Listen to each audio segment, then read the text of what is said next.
aí, pessoal, boa tarde. Animação, tamo bem? Felizinho com a sexta?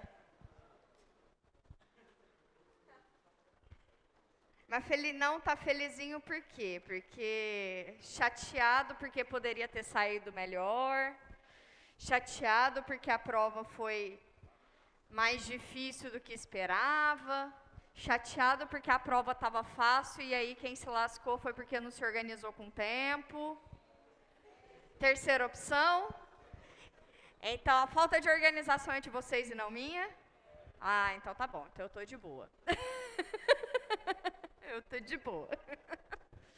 Mas olhem, prestem atenção, só para vocês notarem.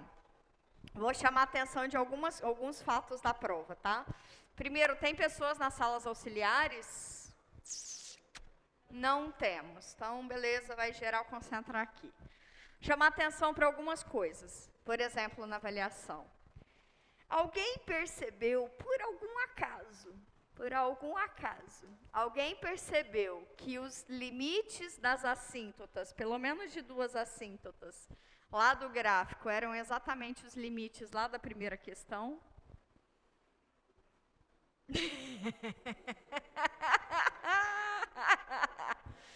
E a ideia de fazer isso era o quê? Era justamente evitar a conta, entendeu?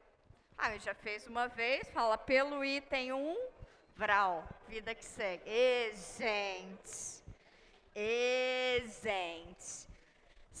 Segunda observaçãozinha, bem fofinha.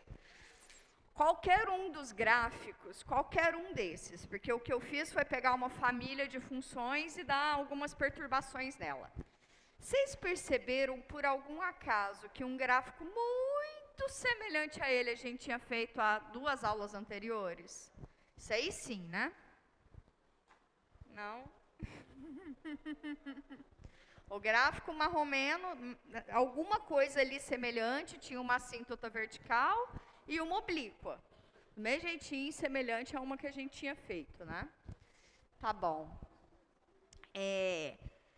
Das questões de aplicação, todas elas eu falei em sala de aula, né? Ou a do volume, que era com cilindro e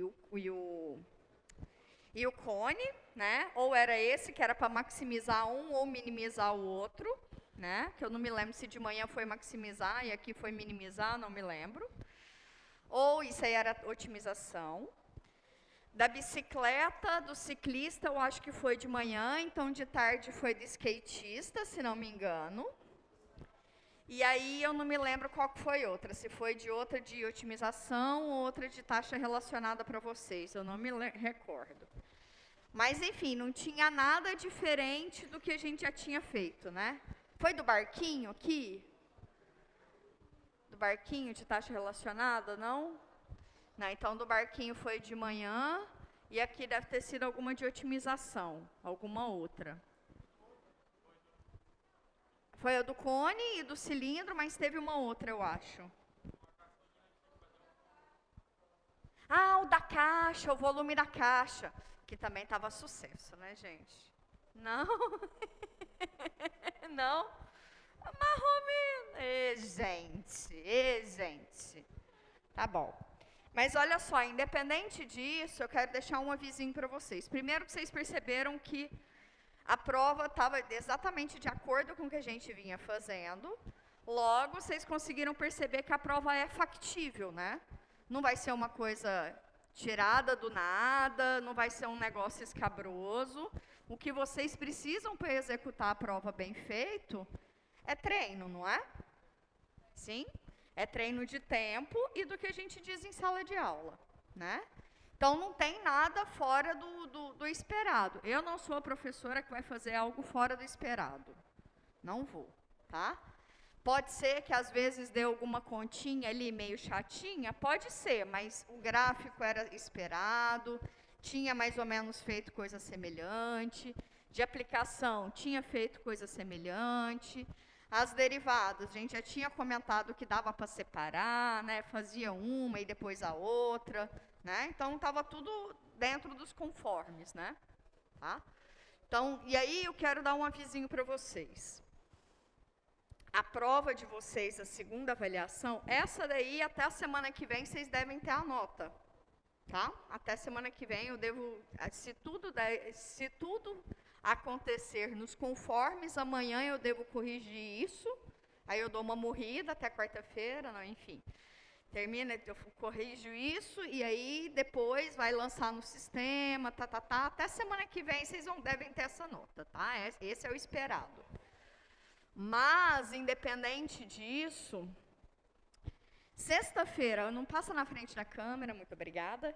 Na sexta-feira, quem for fazer prova de segunda chamada, e aí nós temos vários casos, né?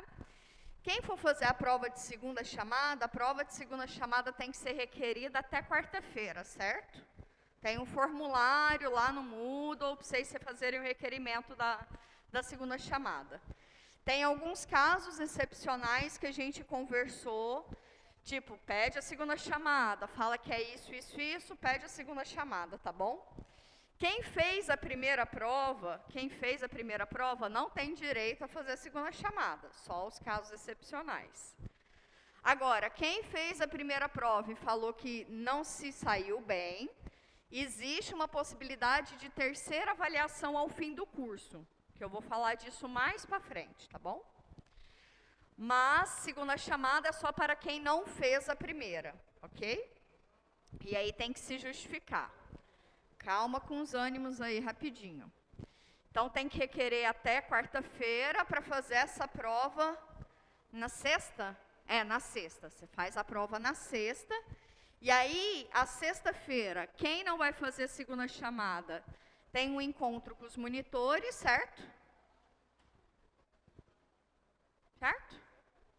Então, tem encontro com os monitores na sexta-feira, por isso, quem for fazer a segunda chamada, tem que... Nossa, falar nisso eu preciso fazer isso. Quem for fazer a segunda chamada, fique esperto, que daí o projeto vai comunicar via e-mail para vocês onde é que vocês vão fazer, tá bom? Tá bem? Tá bem?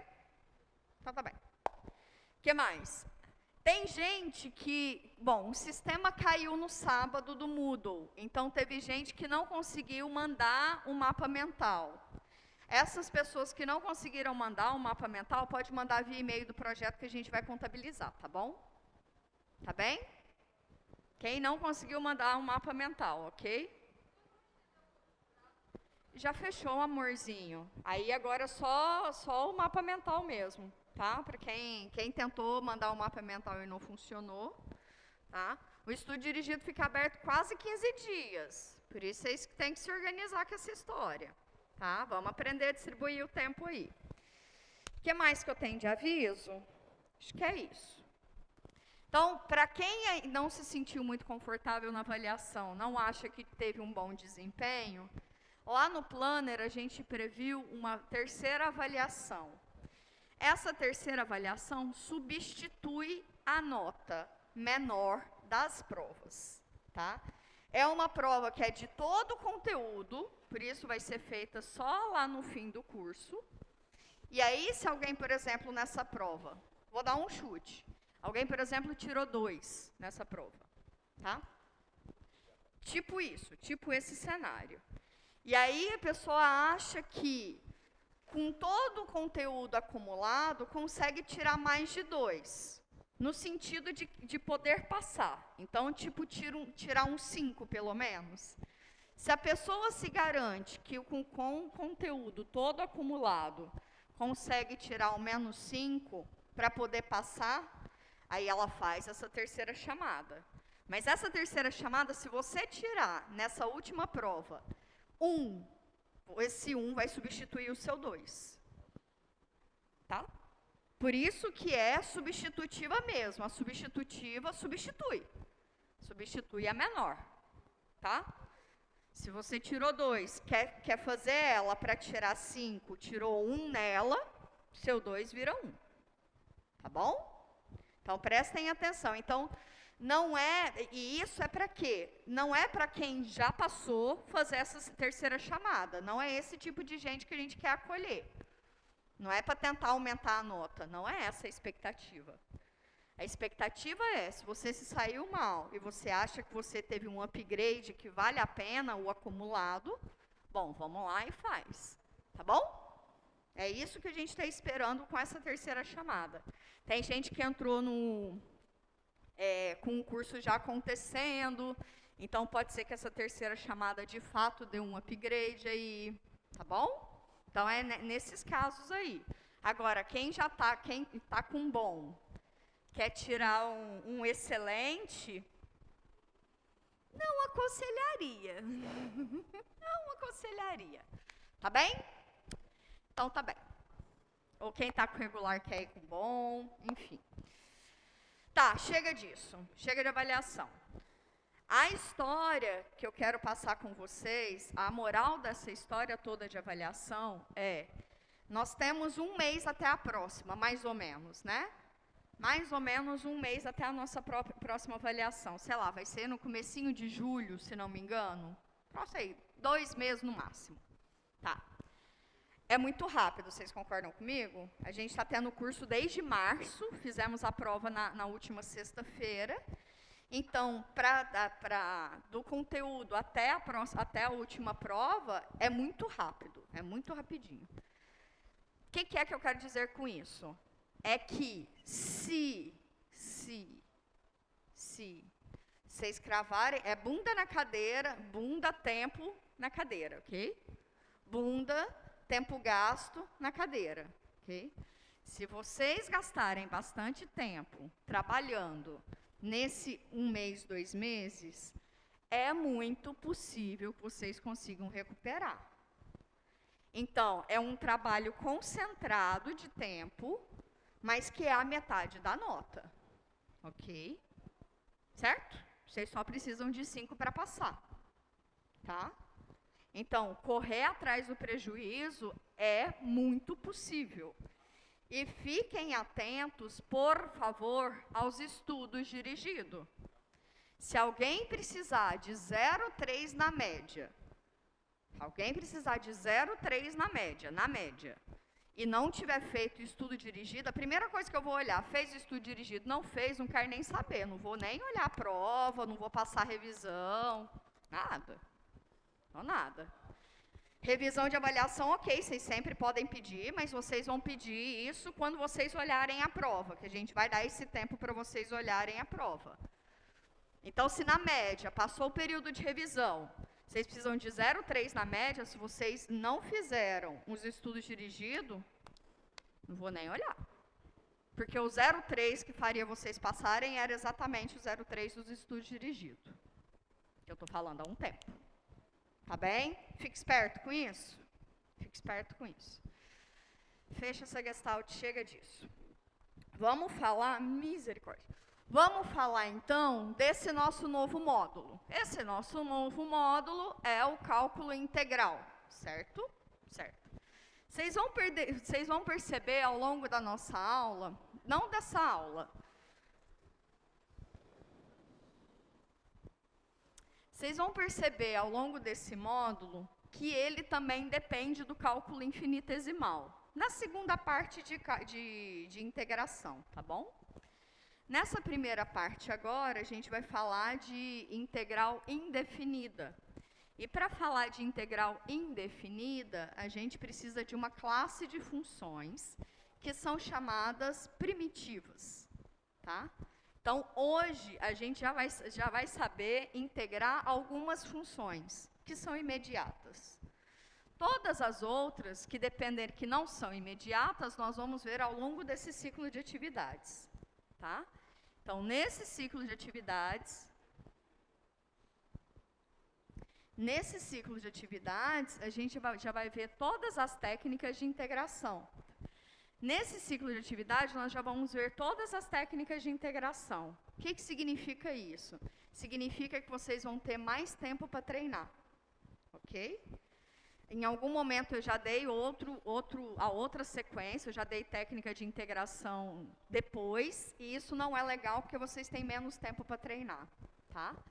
Então, com essa semana vocês vão aprender essa e a próxima, vocês aprendem todas as técnicas de integração, e depois vocês vão para a parte de aplicada. Essa parte de integração mais analítica, que é de integral indefinida, ela foi desenvolvida mais por Leibniz, tá? Um pouquinho de história para vocês. E a parte de integração definida foi desenvolvida mais por Newton. Cada um trabalhou num tempo diferente, mas as técnicas conversam.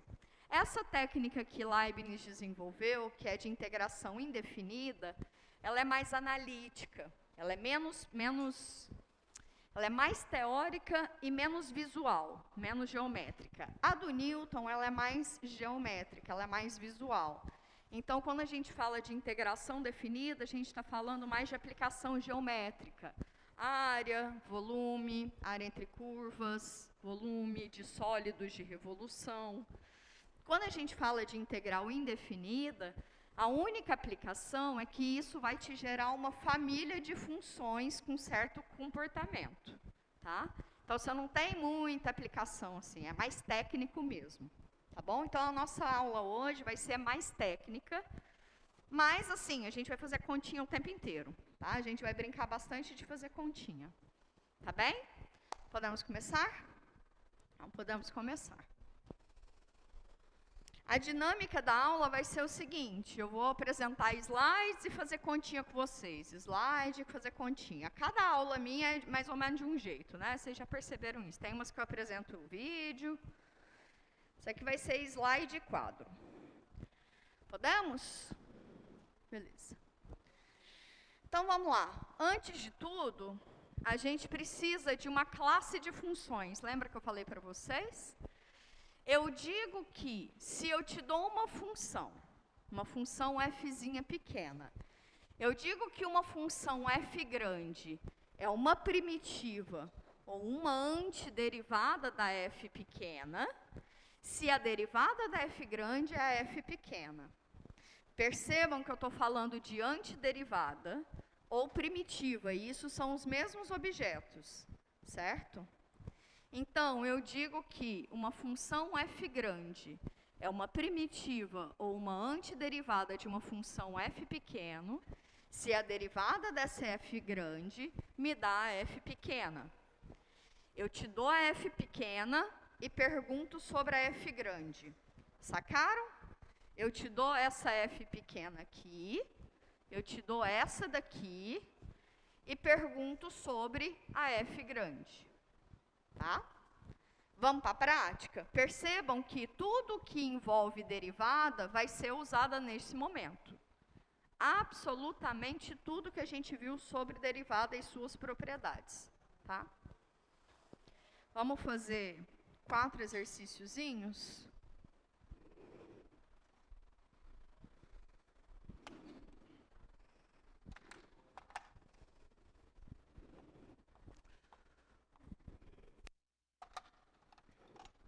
Primeiro, eu te dou essa função constante igual a 5. E te pergunto, qual é uma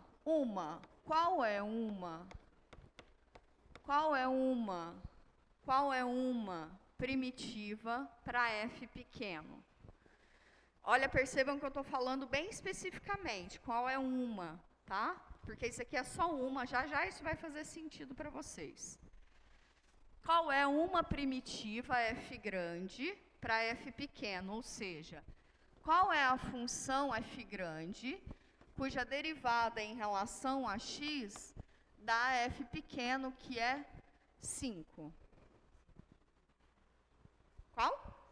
5x. Simples assim. Simples assim. Ok. Então, qual é a conclusão? Uma primitiva para essa função é 5x. Uma só, tá bom? Então, tá bom. Deixa eu chegar mais para cá. Eu vou precisar.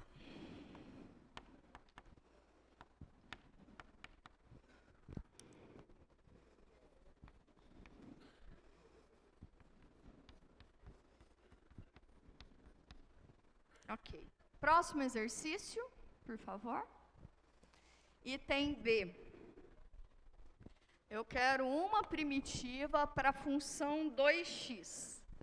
Então, se eu te dou a f de x igual a 2x, me dê uma primitiva para essa função. Quem é a função? Muito bom, vocês estão bem afiadinhos.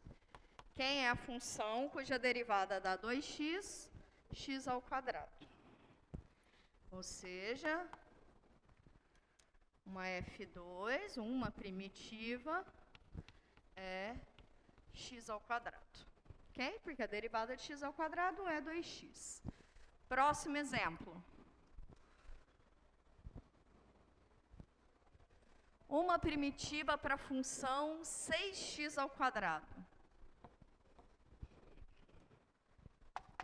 Se f de x é 6x ao quadrado, raciocinem comigo. Qual é a função cuja derivada dá 6x ao quadrado? Quando eu derivo x ao cubo, eu tenho 3x ao quadrado, certo? Mas eu quero 6. Então, está faltando 2. Se eu colocar 2 vezes, esse 2 aqui aparece aqui na brincadeira, não é? Porque quando eu derivo uma constante vezes uma função, é a mesma coisa que essa constante vezes a derivada dessa função, não é isso? A derivada? Derivada de uma constante vezes uma função é essa constante vezes a derivada dessa função. Então, eu boto para fora essa constante. Então, esse 2 aqui é esse 2 aqui. E esse 3x ao quadrado é o que veio dessa derivada, tá? Então, para eu sair de x ao cubo e chegar... Para eu sair de x ao cubo da derivada e chegar em 6x ao quadrado, vai faltar 2 vezes o x ao cubo, não é isso? Então, se eu fizer 2 vezes o x ao cubo, a sua derivada é exatamente 6x ao quadrado, não é isso? Então, uma primitiva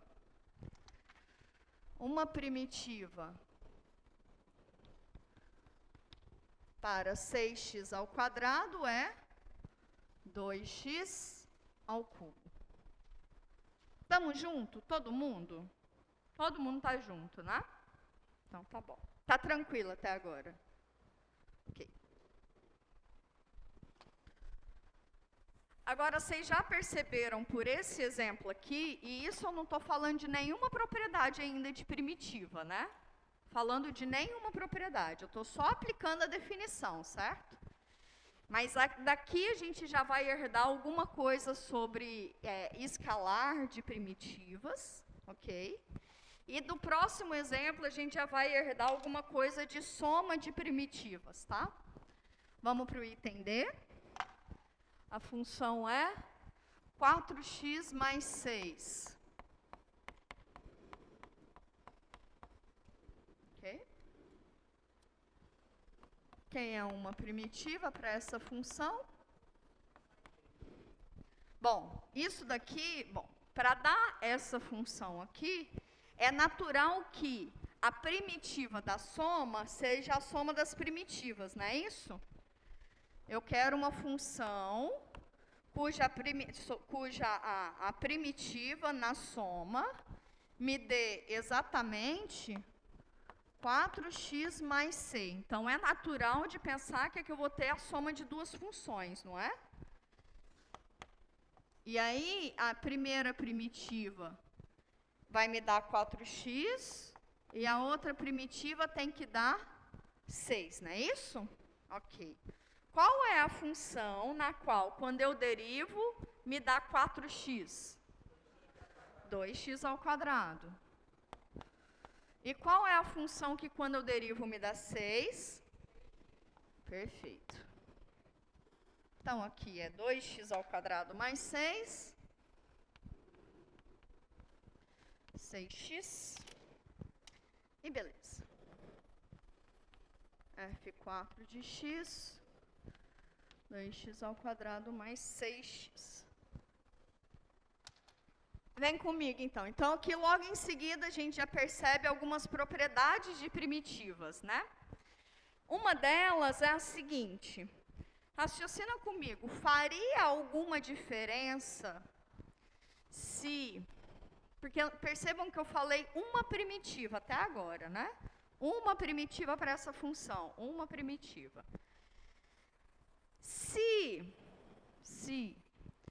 quem é uma primitiva, por exemplo, se eu derivo x ao quadrado mais 3,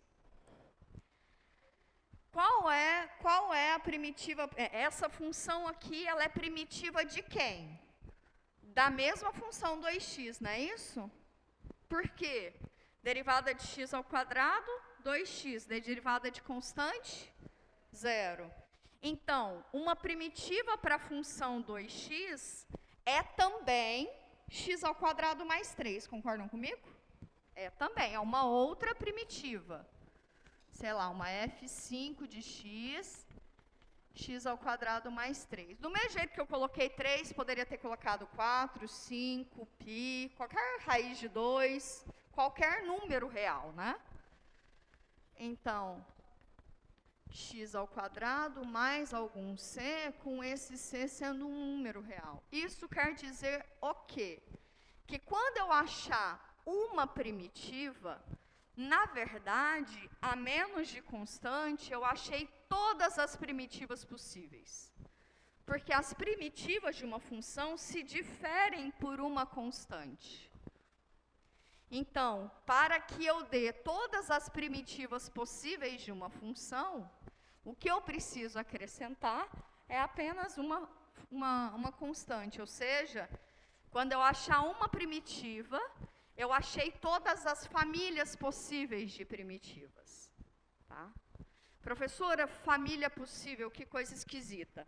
Graficamente, o que você está achando é isso aqui, ó. Graficamente. Se você achou uma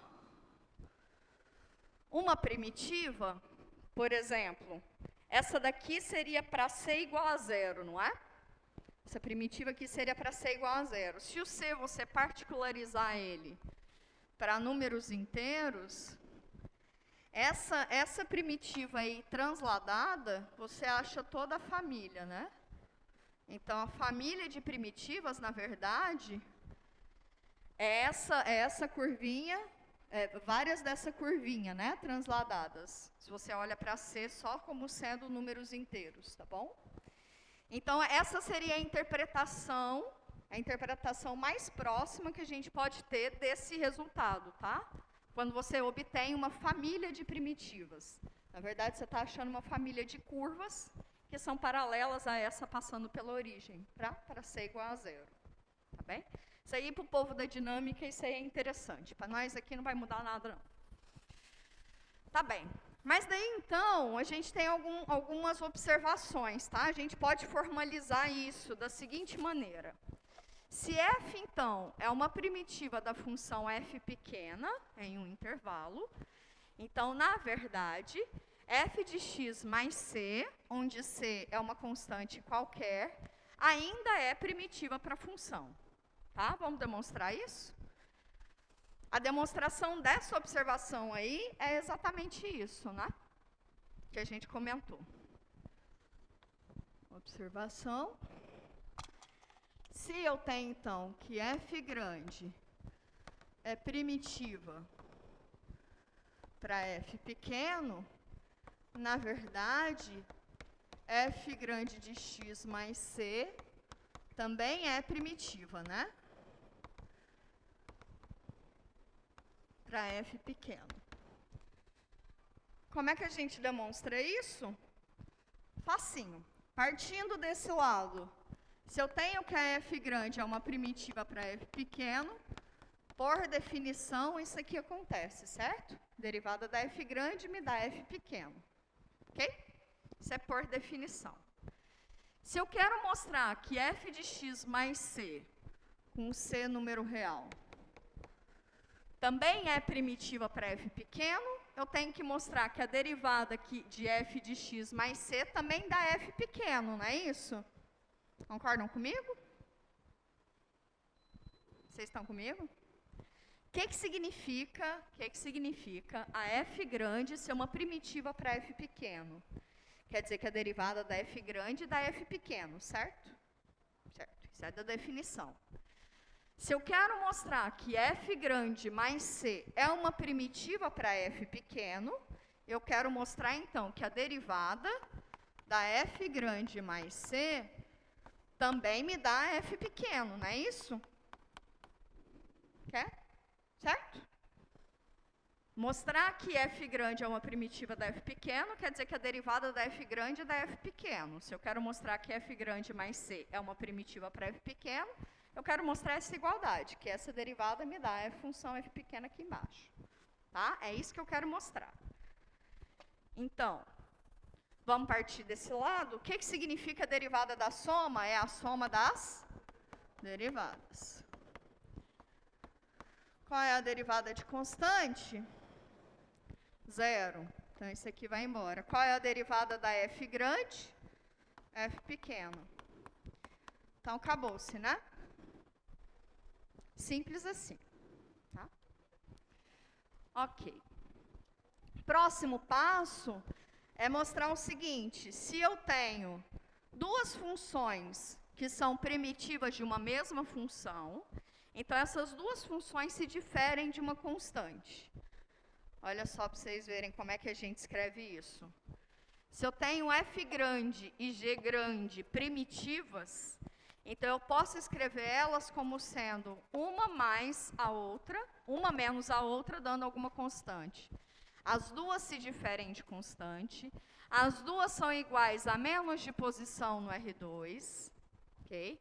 As duas, o que mais que a gente pode dizer? Uma pode ser escrito como combinação linear da outra a menos de constante. O que mais que a gente pode dizer sobre isso? Tudo é a mesma coisa, tá? Uma é igual à outra a menos de posição no espaço, transladada, tá? Isso. Então, em outras palavras, quer dizer o quê? Que se você achou uma primitiva, qualquer outra primitiva vai ser combinação dessa. Qualquer outra primitiva vai ser combinação dessa, a menos de constante. Ok? Então, se você achou uma, na verdade, qualquer outra vai ser uma primitiva também, a menos de constante. Em outras palavras, isso significa o quê? Que gabaritos podem dar diferente. Tá? Se você fez as continhas lá, chegou em uma primitiva, no gabarito está outra, você tem que tentar sair da sua e chegar na do gabarito, ou a do gabarito tentar chegar na sua.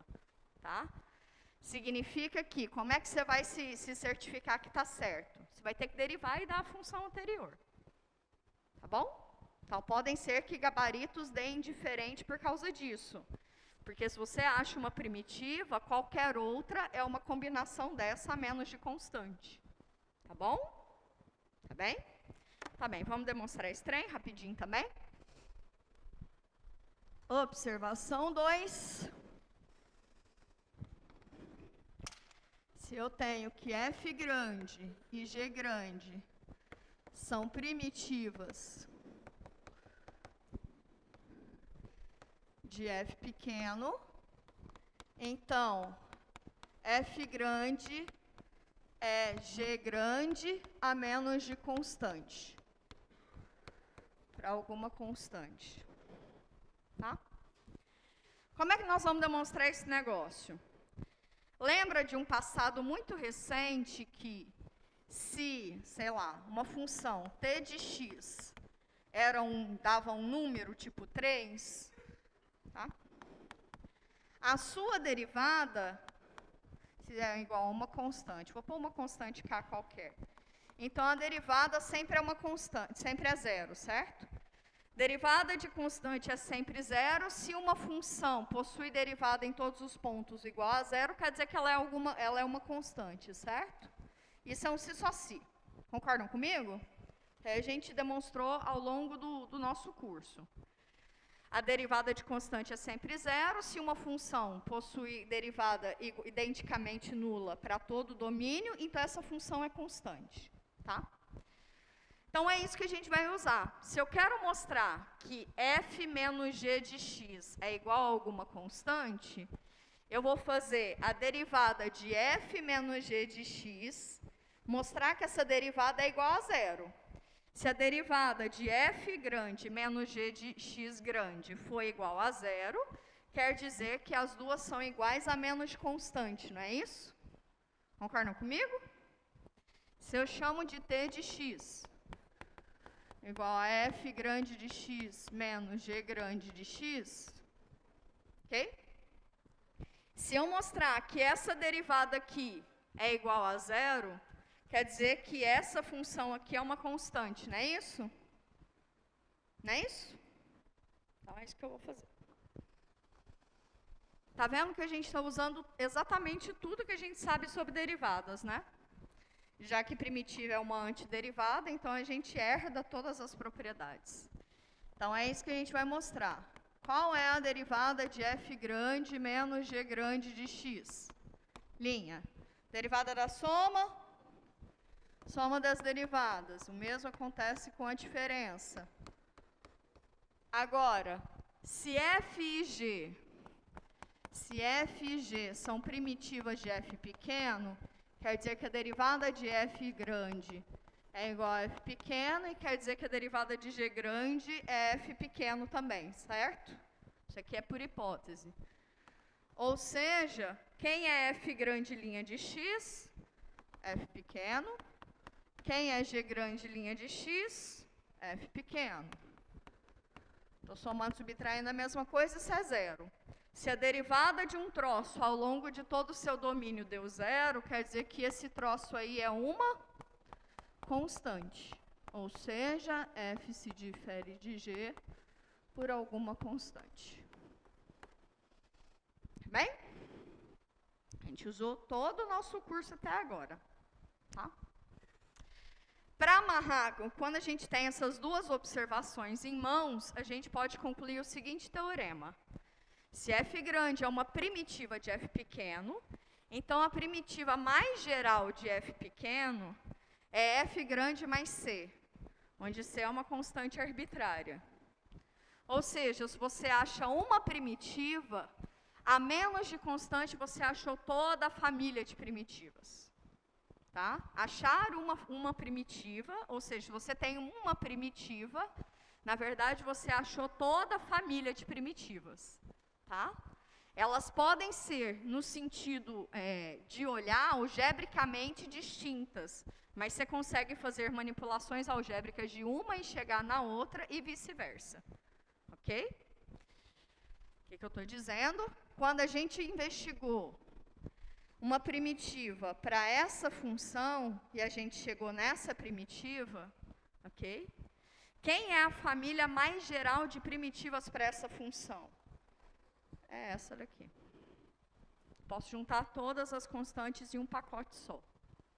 Tá bom? Se eu achei uma primitiva, que era essa, na verdade eu achei todas. Tá? Basta acrescentar as constantes. Ok? Então, ok. O que nós vamos fazer agora? Visto esse teorema aí, próximo passo são algumas propriedades, né? Que é o que a gente usou. Se eu tenho que f grande e g grande são primitivas de f pequeno e g pequeno, a soma de primitivas ainda é uma primitiva, né? Quem é uma primitiva da soma? F com g.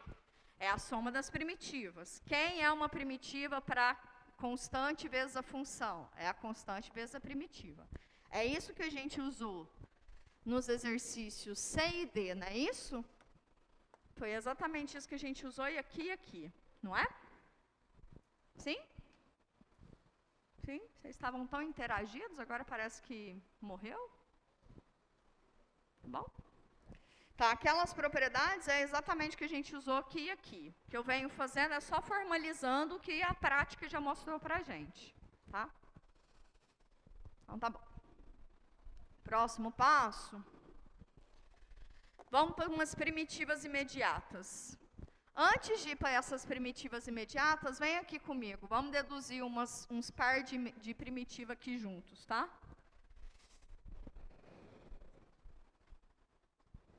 Vem comigo.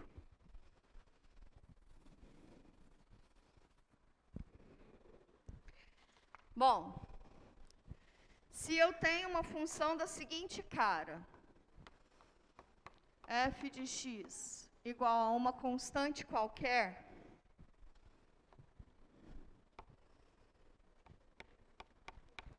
quem é uma família de primitivas para essa função?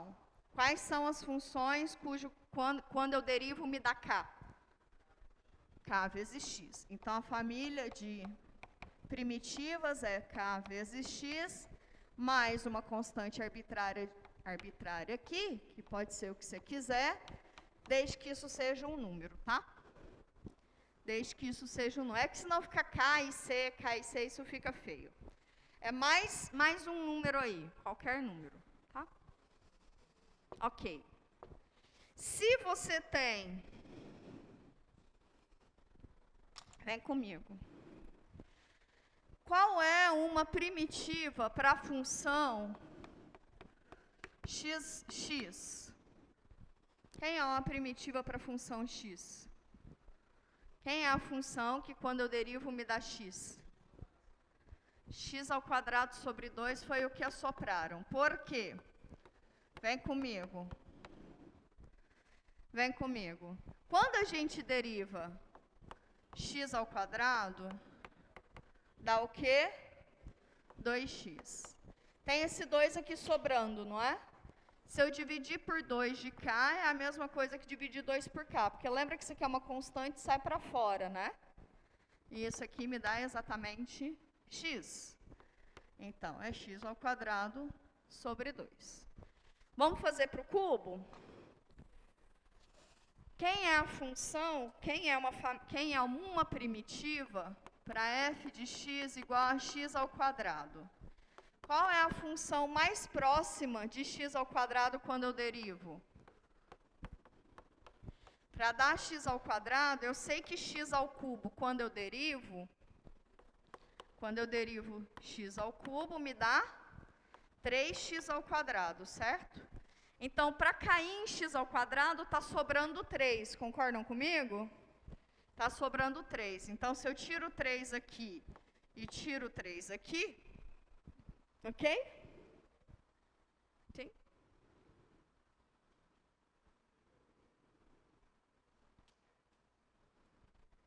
Tá certo?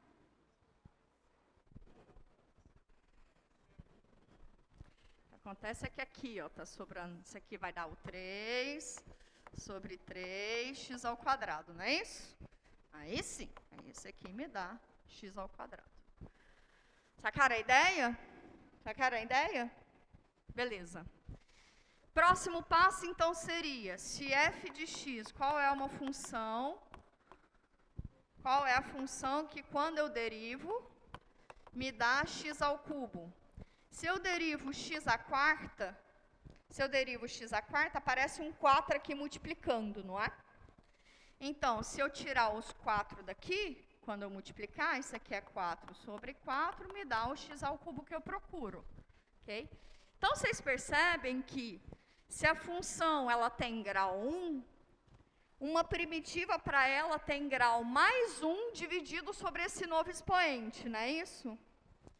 Se a função tem grau 2, uma primitiva para ela tem grau 3 sobre 3, não é isso?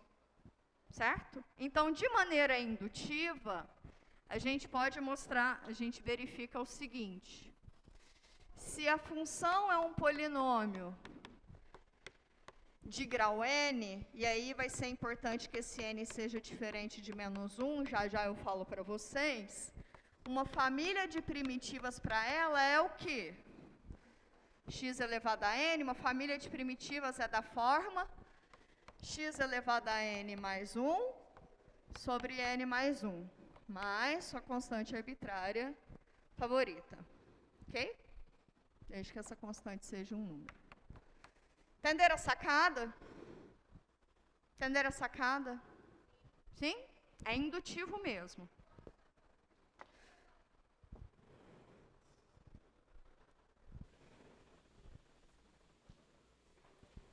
Fala, meu bem. Alana Vitória, de Engenharia de Computação. Eu queria saber se isso funciona para o quociente normalmente. Por exemplo, a senhora está derivando em cima e derivando embaixo. Se a gente fosse derivar o quociente, daria esse mesmo resultado. Derivada de quociente, deriva só em cima e deriva só embaixo? Ou tem uma regrinha? Não, no caso, o que a senhora está fazendo é derivando em cima, e aí... Aqui é uma constante, né? Isso aqui, 1/4 é uma constante, então ele sai para fora. É 1/4, né? Ele sai para fora. Por isso que eu posso só chegar e colocar dentro ou sair. Ele não interfere. Né? Tá ótimo. Obrigada. Nada. Entenderam? Acho que talvez poderia ser uma dúvida de todo mundo. Entenderam? Eu só acrescentei esse 1/4 e tirei esse 1/4 porque a derivada de uma função da forma número vezes polinômio, número vezes função, a derivada disso é, bota o número para fora e deriva só a função. Lembra disso?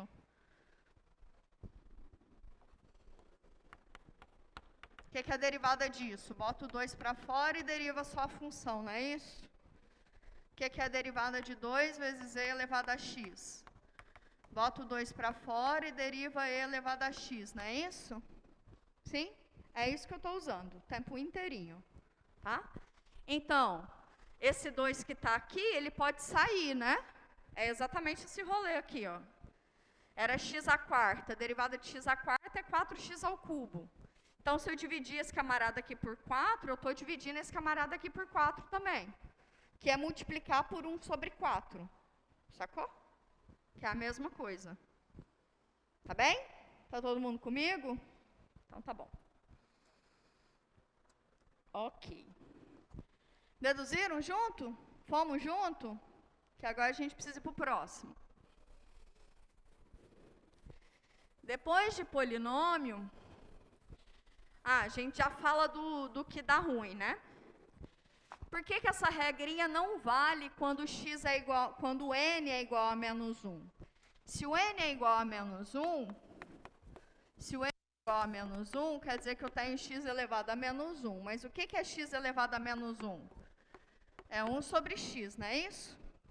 Se você coloca -1 aqui, dá 0, não é? Percebam, então, que não está funcionando de fato o -1. Mas mais do que isso, qual é a função que, quando eu derivo, me dá 1/x? ln de x, não é? Ok, mas aqui eu vou ter uma coisa mais importantinha, que é o seguinte, não é só o ln de x. Lembra que ln só está definida para valores maiores ou iguais a 0? Quer dizer, maiores estritos que 0, certo? Certo? Só para valores maiores que 0, então eu tenho que eliminar a possibilidade desse x ser negativo. Ok? Então, uma família de primitivas para a função 1/x é ln do módulo de x. Não esquece esse módulo, não. Esquece, não. Tá bom? Ln do módulo de x. Tá? Ok. Depois que a gente tem a do ln, claramente a gente já tem a da exponencial, né? Que não tem nem muita coisa que fazer. Quem é uma família de primitivas para exponencial? Quem é uma família de primitivas para exponencial?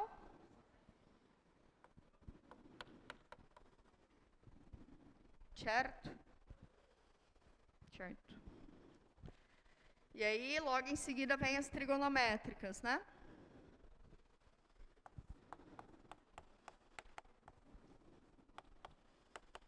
Qual é a função quando se deriva da cosseno? Seno.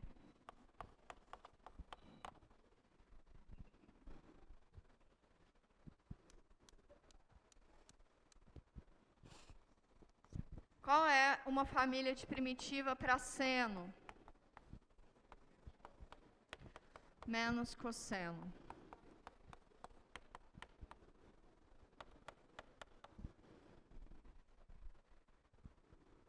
Ok? Ok. E aí, você já tem de seno, tem de cosseno. Você já tem das relações entre elas, né? Em particular, você tem... Isso daqui, eu estou listando todas as primitivas imediatas, tá, pessoas? Todas as primitivas imediatas. Qual é uma primitiva... Eu não vou falar mais alto que vocês. Qual é uma primitiva para secante ao quadrado? Tangente. E uma primitiva para função secante vezes tangente?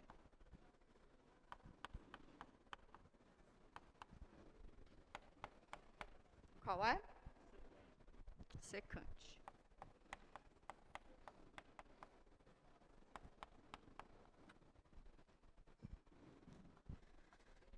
Por fim, a gente tem todas as primitivas das funções arcos, né? Que são todas as funções inversíveis das funções trigonométricas, né? Então, vamos lá, vamos só listar isso. Essa daqui, que é uma constante, que é a que a gente acabou de deduzir. Em seguida, tem da função polinomial, que é de x elevado a n, que a única diferença é para n diferente de menos 1. Tá? Para n igual a menos 1, é 1 sobre x, que a gente acabou de fazer. Tá bom? Da exponencial é ela mesma, que é o item C. Da cosseno de x, vocês já falaram para mim, que é seno x. De seno x menos cosseno. De secante ao quadrado é tangente. Aí vem as variações delas, né? As mais rapidinhas a gente fez junto, mas essas outras a gente consegue deduzir junto também. Que é de cossecante ao quadrado, que dá menos cotangente. Secante vezes tangente, que é secante. Cossecante vezes cotangente, que é menos cossecante. Essas a gente usa menos, tá? A H e a J a gente usa menos. Agora vem a dos arcos, né? Lembrem-se que eu só posso falar de funções inversíveis se a função ela é injetora, tá? Então, eu só posso falar da função inversa da função cosseno se eu limitar o meu domínio. Nesta semana, a gente pode não decorar ainda tão firmemente esse item K, mas para a próxima semana a gente vai precisar demais da conta, tá? Já está aí sobre aviso. A do arco seno, né? Se eu te dou a função 1 sobre raiz quadrada de 1 menos x ao quadrado, uma família de primitivas para ela é o arco seno, porque a derivada do arco seno é exatamente isso, ok? E essa daqui, que para mim é uma das mais importantes para essa parte do nosso curso, é se eu te dou a função 1 sobre x ao quadrado mais 1, uma família de primitivas, para ela, é arco tangente de x. Tá? Essa daqui eu entendo como sendo uma das mais importantes. Bom, todas essas depois a gente pode passar, tá? De novo, para vocês tirarem uma fotinha, porque eu acho que é importante ter isso arquivado. Mas para onde que nós estamos caminhando? Uma pergunta que eu faço para vocês. É natural, é super natural em matemática, quando você tem algumas propriedades, é super natural você definir alguma notação para facilitar a sua vida. Porque aqui a gente está falando de uma família de primitivas, certo? Não é prático você ficar escrevendo família de primitiva, família de primitiva. Isso a gente denota de maneira formal como sendo a integral da função. Então, eu digo que se f grande é uma primitiva de uma função f pequeno, a expressão família de primitivas dessa função f pequeno é denotado como sendo a integral indefinida de f pequeno de x dx. Vou escrever isso aqui no quadro para vocês, porque isso aqui a gente vai tirar um punhado de dedução dela, tá?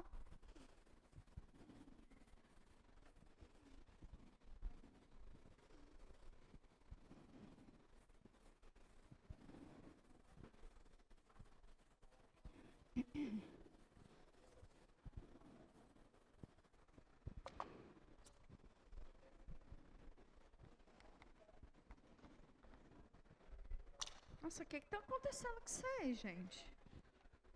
Meu Deus do céu.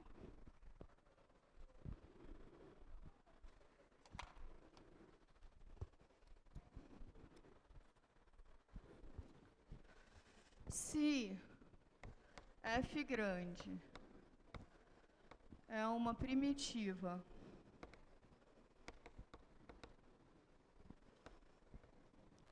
de f pequeno, então a família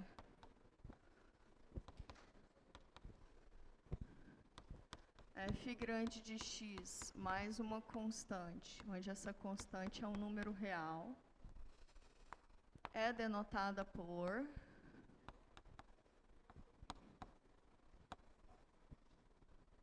a gente denota da seguinte maneira essa família, né?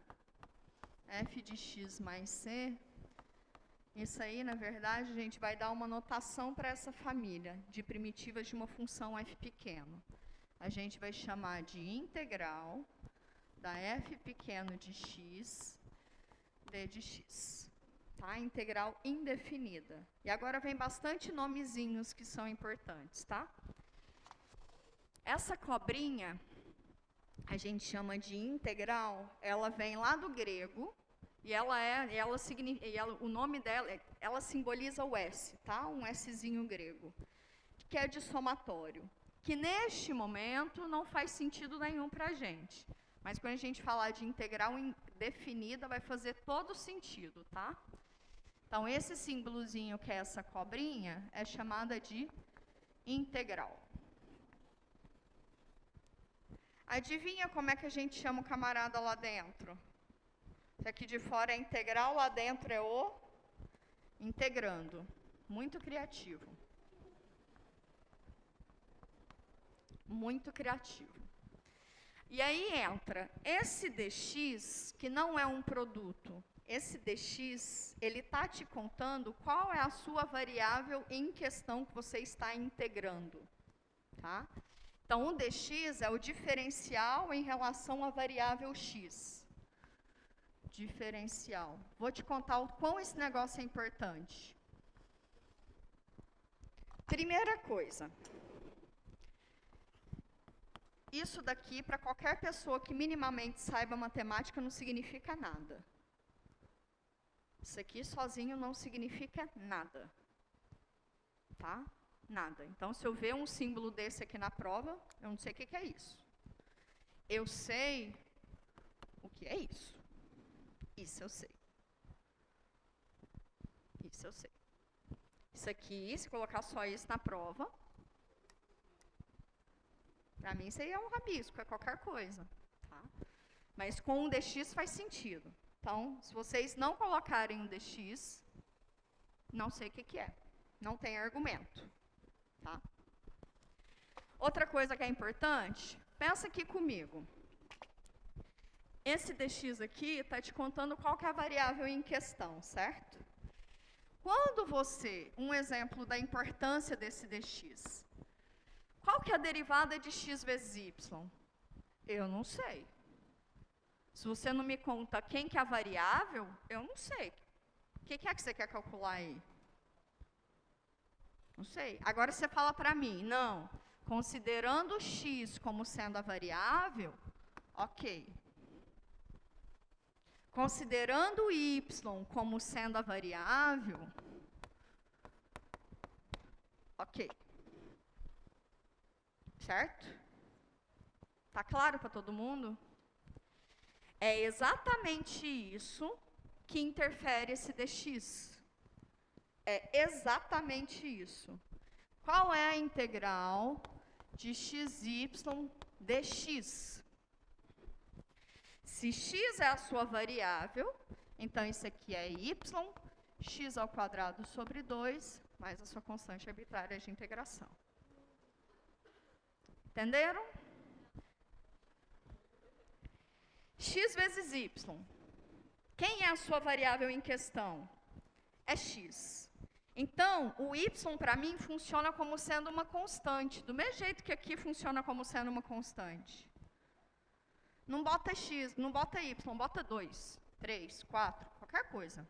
Pi, qualquer coisa. O pi sai para fora, né? O que é constante sai para fora. Só quem fica dentro é a variável em questão, que é x. ok? Integrar x qual é a função cuja derivada dá x? X ao quadrado sobre 2. O y funciona como constante. Copia ele. Vai ficar mais claro já, tá? O que eu quero mostrar é que a diferença, tem muita diferença de quando eu coloco dx e quando eu coloco dy. Porque nesse caso, a variável agora é y. Então, o x funciona como sendo uma constante. Tá? Quem é a função que quando você deriva em relação a y, dá y? Y ao quadrado sobre 2. Tá vendo que são coisas muito distintas? Muito distintas. De maneira mais geral, vocês podem pensar o seguinte. A integral de uma função de f de x em relação a y, isso daqui é o quê? F de x vezes y mais uma constante. É isso. Porque quando você deriva isso daqui em relação a y, deriva isso aqui em relação a y. Dá f de x, né? É isso. Entenderam? Quem é a derivada disso daqui em relação a x? Disso daqui em relação a x. O y é uma constante, então está lá dentro. É derivar isso daqui em relação a x. Qual que é a derivada de x ao quadrado sobre 2? X. Então, o y funciona como uma constante nesse caso. Entenderam a importância do dx? O dx te conta quem é a variável do rolê, ok? Quem é a variável do rolê. Por isso que se você não coloca dx ou não coloca dy, tem significado nenhum. Nenhum. Tá bom? Então, beleza. Explicadinho, tem outras coisas que eu quero explicar dessa notação. Que é o seguinte. Esse camarada aqui é a sua família de primitivas, certo?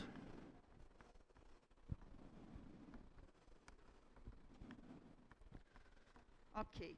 Esse Czinho, que é um número, que é uma constante qualquer, ele agora vai receber um nome, que é constante, constante arbitrária de integração. Ou só constante de integração. Tá bom? E essa constante tem que aparecer sempre, porque senão você não está falando do mesmo objeto, né? Essa constante vem por causa da família de primitivas. Quando eu denoto resolver uma integral de uma função, é exatamente indefinida, é exatamente calcular a família de primitivas, né, dessa função. Então, eu preciso dessa constante arbitrária. Esqueceu essa constante arbitrária, está errado. Não faz sentido. Tá bom?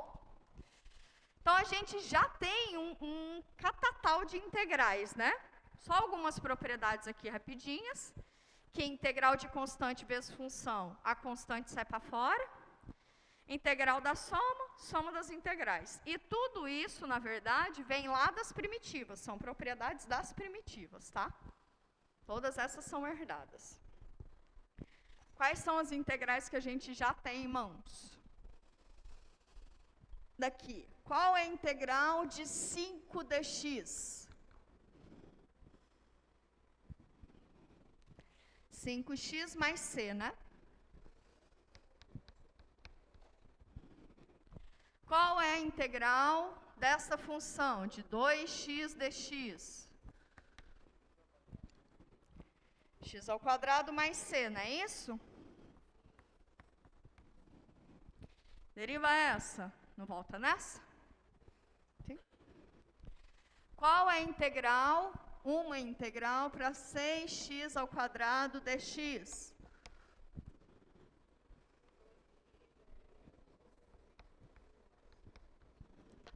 Deriva isso.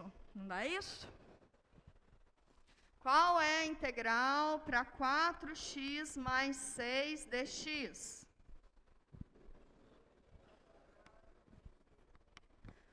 mais 6x mais c. Qual é a integral de uma constante qualquer em relação a x? Kx mais c.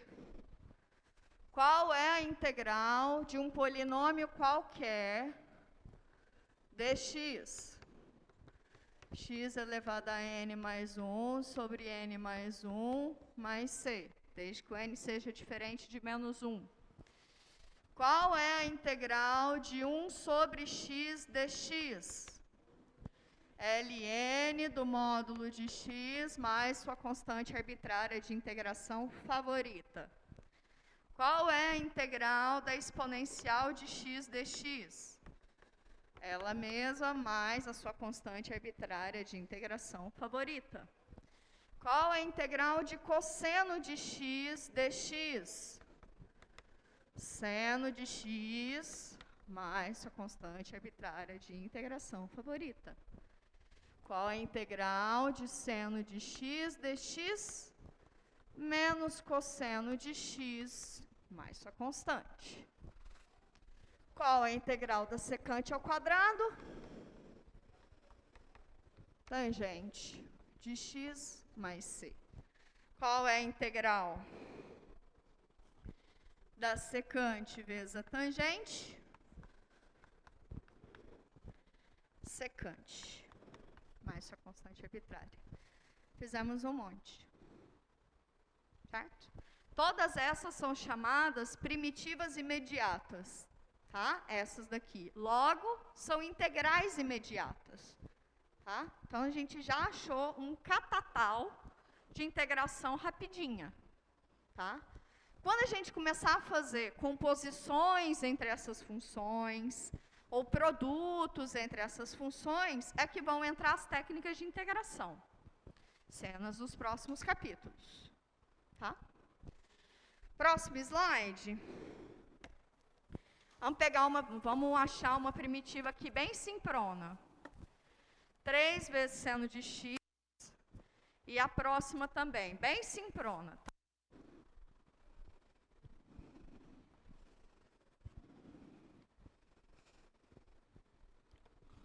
Ai. 3 vezes seno de x dx. E x à quarta menos x ao quadrado sobre 3 dx. Vamos lá?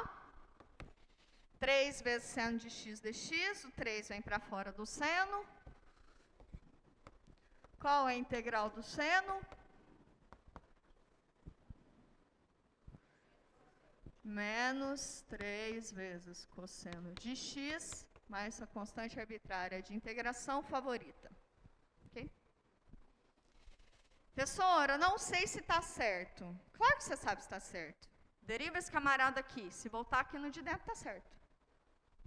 Okay? Então, agora vocês nem precisam de gabarito mais nas listas, né? Pô, é só você derivar, se deu lá dentro, tá ok, ué. Mas você tem que saber derivar, não tem? Uai, então pronto. Oi? Por que que deu menos cosseno? Menos 3 vezes cosseno? O 3 saiu para fora da integral, né? Qual é a integral do seno? Qual é a função que quando você deriva te dá seno? Mais cosseno ou menos cosseno? Menos? Então, menos cosseno. Tá? Então, tá bom. Integral da soma. Soma das integrais. X à quarta dx menos x ao quadrado sobre 3 dx. Quem é a função que quando você deriva dá x à quarta?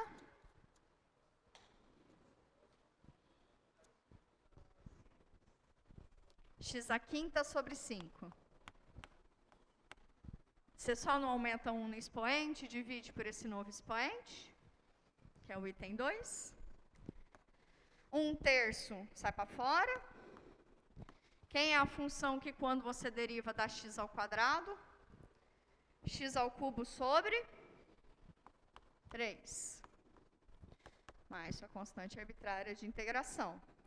Juntando os juntáveis aí, x à quinta sobre 5, menos x ao cubo sobre 9, mais c.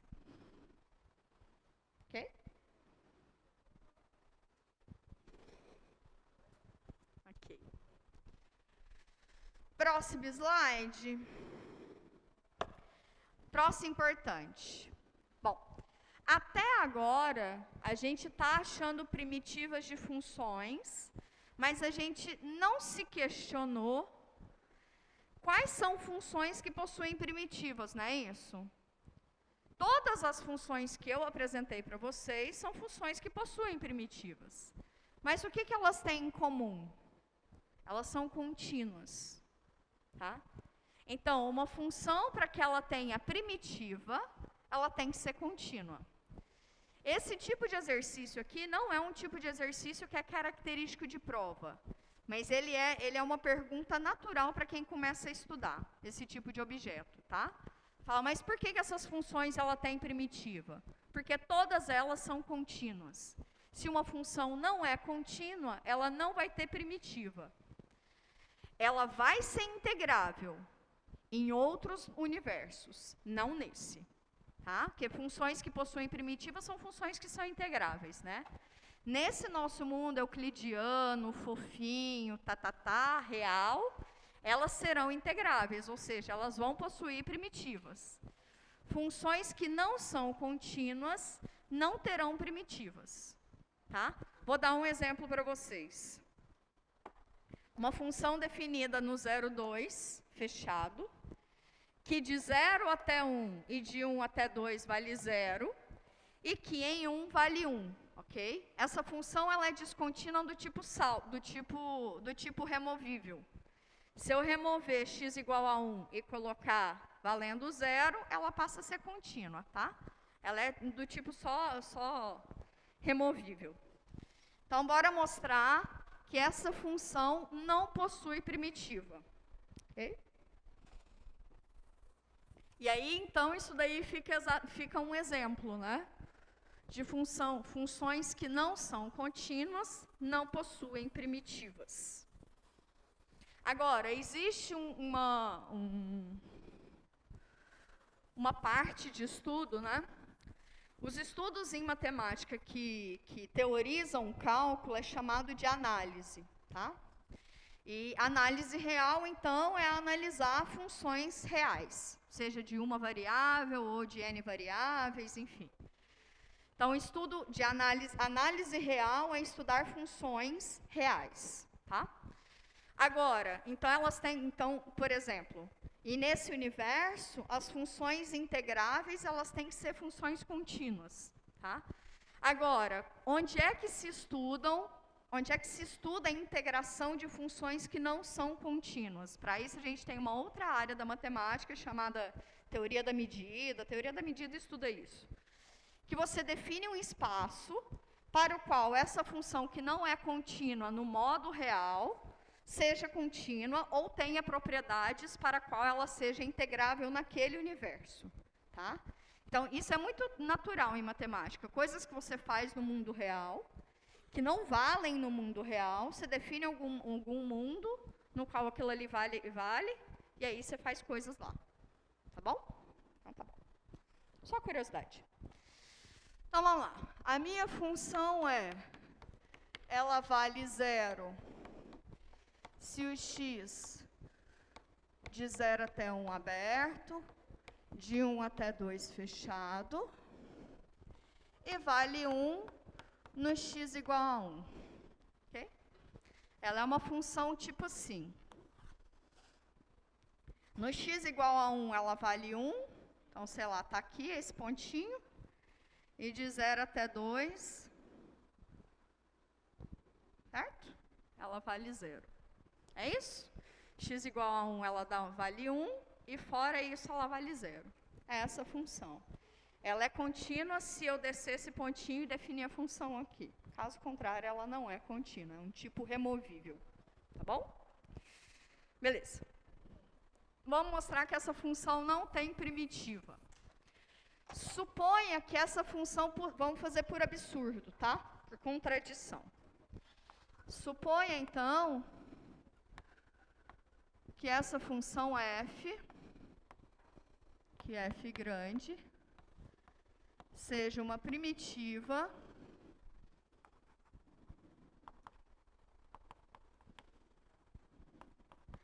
de f pequeno. Bom, para x, se ela é uma primitiva, quer dizer que a derivada dela dá f pequeno, não é isso? Ok? Quando x está entre 0 e 1, e 1 e 2, ok? Quando x está entre 0 e 1 e 1 e 2, que é igual a 0, quer dizer que essa primitiva é quem? É uma constante, não é isso? Se a derivada dá igual a 0, então quer dizer que a função é uma constante. Mas não necessariamente ela precisa ser a mesma constante nesse intervalo e nesse intervalo. Tá bom? Então, tá bom. Logo, ela pode ser uma constante quando x estiver entre 0 e 1, e pode ser uma outra constante quando x estiver entre 1 e 2.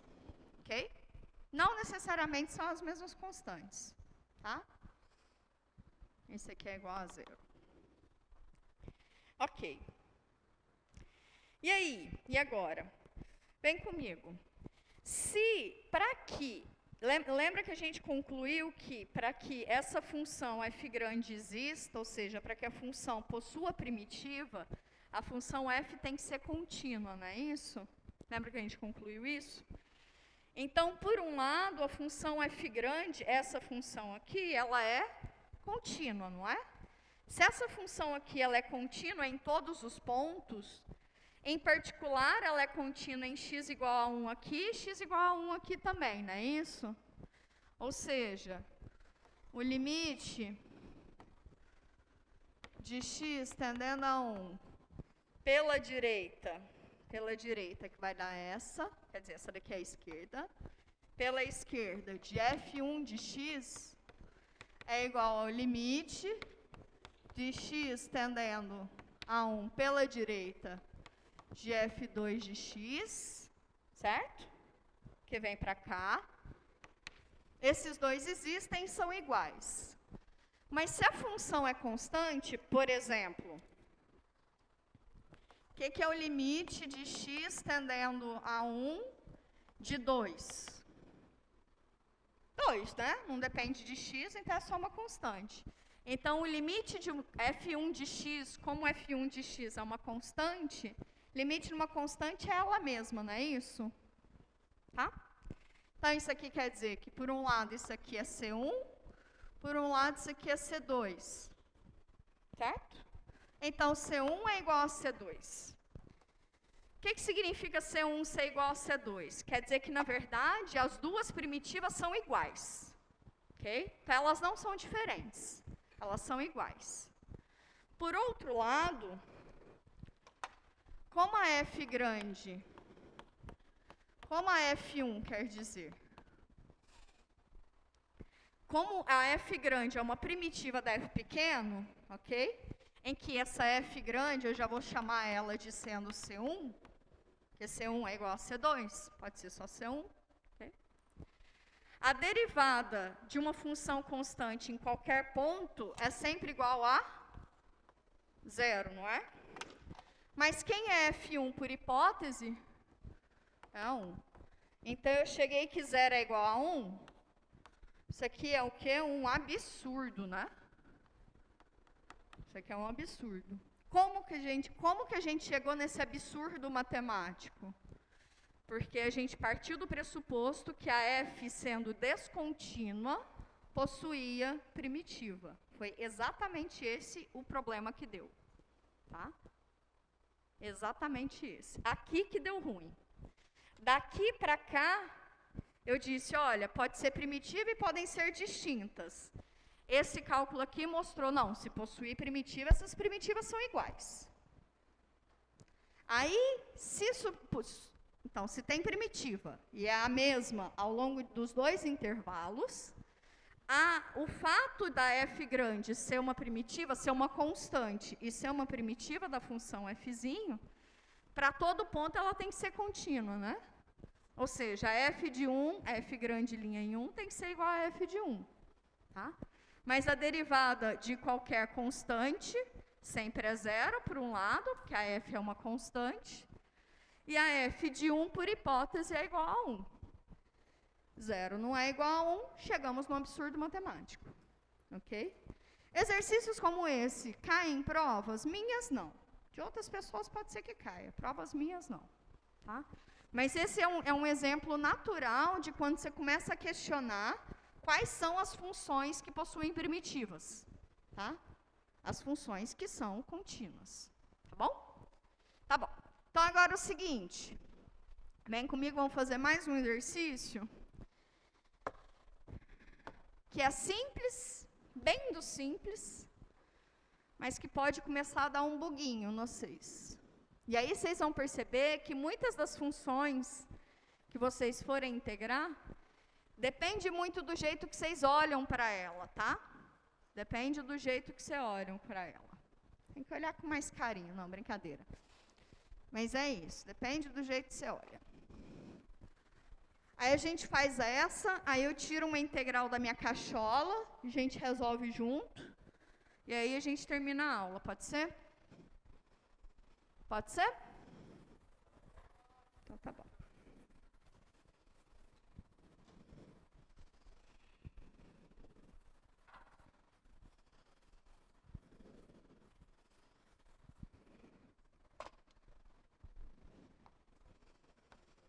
Qual a integral da função seno de x sobre cosseno de x ao quadrado? Alguém tem noção do que se faz? Eu não expliquei nenhuma técnica. Então, a gente tem que ser uma integral imediata, né? Certo? Tem um jeito de olhar essa função. E aí, vocês vão perceber que a teoria de integral é bem isso, é o jeito que vocês olham para a função, tá? Seno sobre cosseno ao quadrado de x, vocês podem escrever isso como sendo seno de x sobre cosseno de x, vezes 1 sobre cosseno de x. Concordam comigo? Por um lado, esse camarada é quem? Tangente. Por outro lado, esse camarada é quem? Secante. Então, a integral dessa função é a integral de quem? Da tangente vezes secante. Qual é a função que quando você deriva da secante vezes tangente?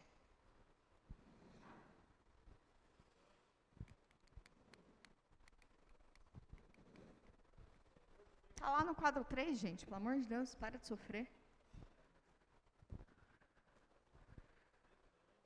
Secante. Secante, pô. Secante. Pronto? Pronto. Vamos tirar uma da cachola e fazer? Vamos embora.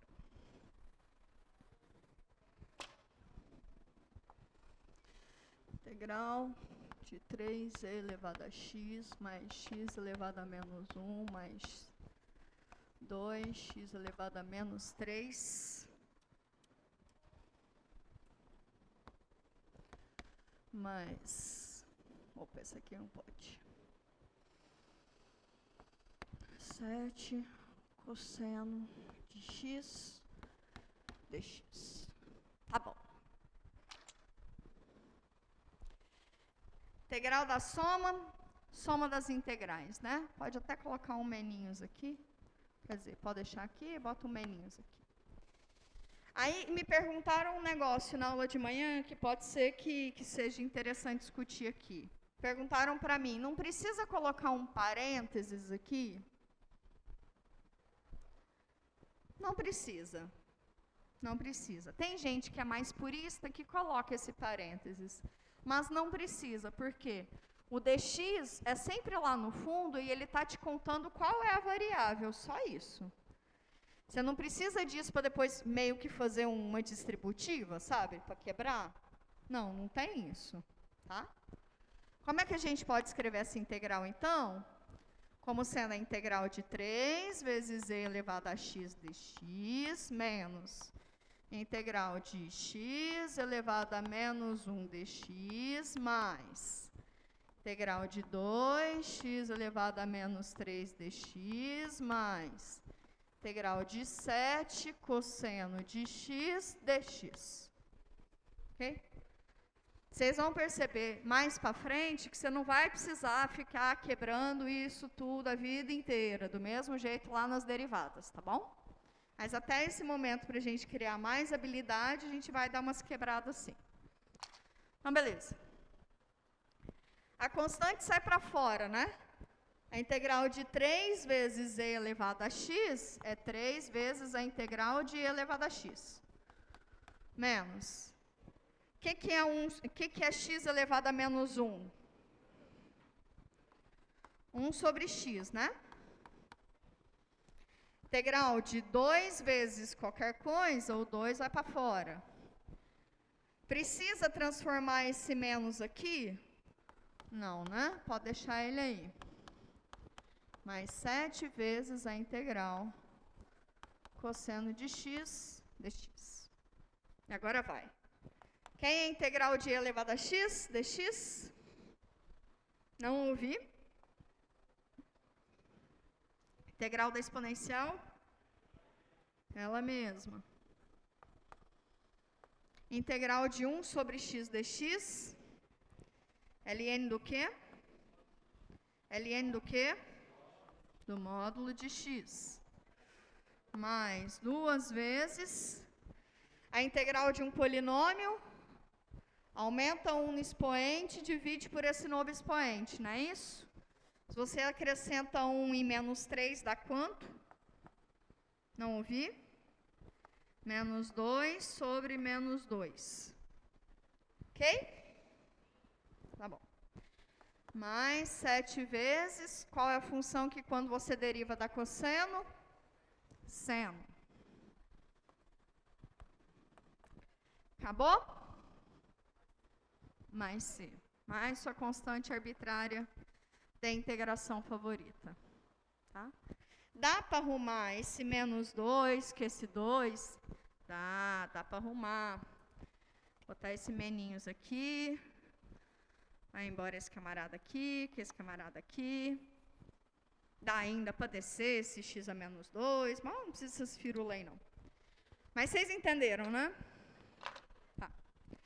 Então, a parada é a seguinte. Na aula de hoje, a gente viu as integrais imediatas. Tá? A partir da próxima aula, a gente vai tentar integrar funções, por exemplo, como e elevado a 2x, por exemplo. Que essa função, a derivada dela não é exatamente e elevado a 2x, certo? Concordam comigo? Então, esse daqui já é uma classe de funções, por exemplo, as funções compostas, são funções na quais a gente precisa de alguma técnica de integração. Então, a partir da próxima aula, a gente começa a ver as técnicas de integração. E vamos ver isso até a quarta-feira da próxima semana. E aí a gente encerra com as técnicas. Tá? Então, é só 2 semanas de técnica, sebo nas canelas, bora fazer bastante exercício, porque vai rolar, tá bom? Fiquem bem, se cuidem, até quarta-feira.